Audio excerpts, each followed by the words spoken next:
عليكم ورحمة الله وبركاته. معاكم مساعد الحمراوي. بصوا ديت مغازل، نوع من المغازل، تمام؟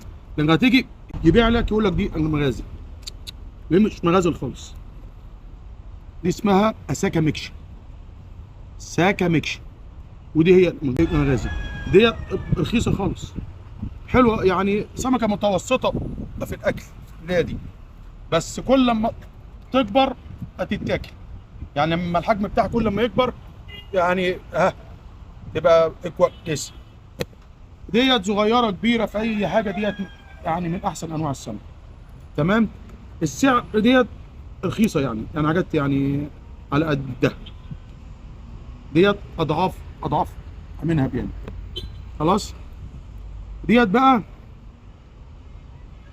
يقول لك مغازل، لا دي مش مغازل، دي اسمها صباطه، بردك سمكه متوسطه وحلوه في الاكل ولحم بقى ابيض، بس احسن من دي. ديت لما انت تاكلها تلاقي فيها شوك صغير، ديت لا، تمام؟ خلاص. ودوت السيوف، ادي 4 انواع.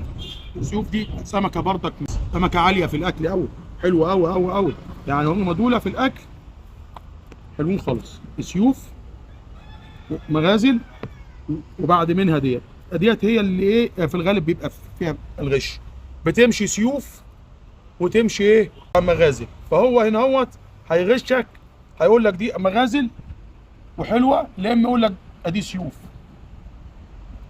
لكن السعر مختلف خالص. هي بتتاكل برضه، يعني مش وحشه، بس سمكه يعني ايه، يعني شعبيه كده، سعرها قليل.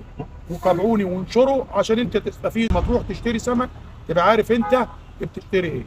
والسلام عليكم ورحمه الله وبركاته.